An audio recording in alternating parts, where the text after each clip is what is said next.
Who was the real Moses?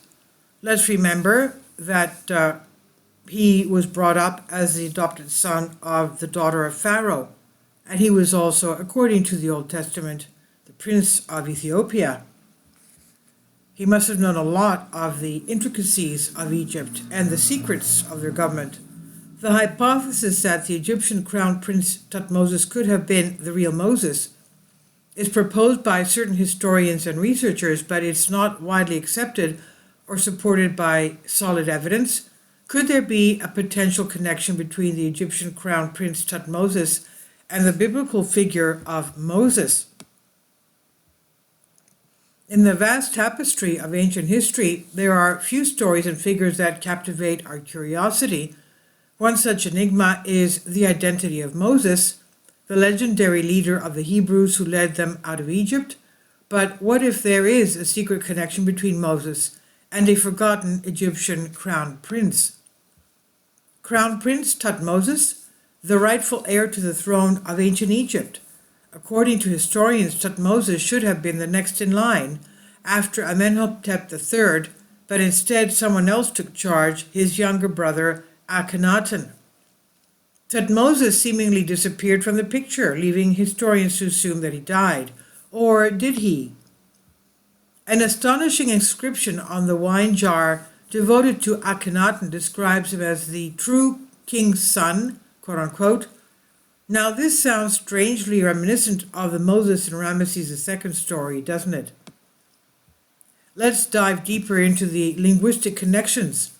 In ancient Egyptian, the word for son was Mose, and in Greek it becomes Moses. If we consider the possibility that Thutmoses had to go into exile, fearing for his life as Akhenaten plotted to kill him for his rightful place on the throne as the king's true son, if we accept that Thutmoses abandoned the Tut, which perhaps came from the Egyptian god Thoth, part of his name, then the connections between Moses and Mose become remarkably strong. So let's ponder upon the speculative theory.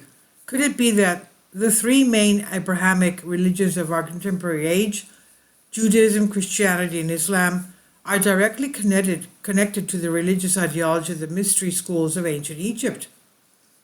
Perhaps in a truly bizarre way, the thought process and spirituality of one of the greatest civilizations to ever grace the earth are still preserved within our faiths today.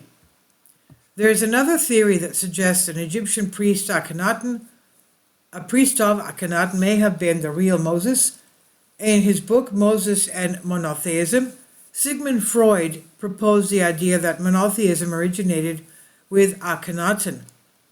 According to this theory, the Israelites were living in Egypt during Akhenaten's reign and were open to his monotheistic message, but after Akhenaten's death and the downfall of his dynasty, the Amun priests and the new pharaoh worked diligently to eradicate Akhenaten's religion as well as his name from the pages of history. This included persecuting the followers of his faith, many of whom were believed to be the Israelites. Consequently, a priest of Akhenaten's religion, possibly an Egyptian named Moses, led the Israelites out of Egypt and into the desert, an event known as the Exodus. However, most historians have ruled out all these possibilities, stating that neither Thutmoses was the name as Moses from the Bible, nor is there any connection between Pharaoh, Akhenaten, and Moses. Thutmoses was the name of several ancient Egyptian pharaohs who ruled between the 16th and 14th centuries BC, whereas Moses is a biblical figure who is believed to have lived around the 13th century BC. There is no historical evidence to suggest a direct connection between Thutmoses or Akhenaten and Moses. And this is by Collect a Spark from Inhale Ancient Mysteries.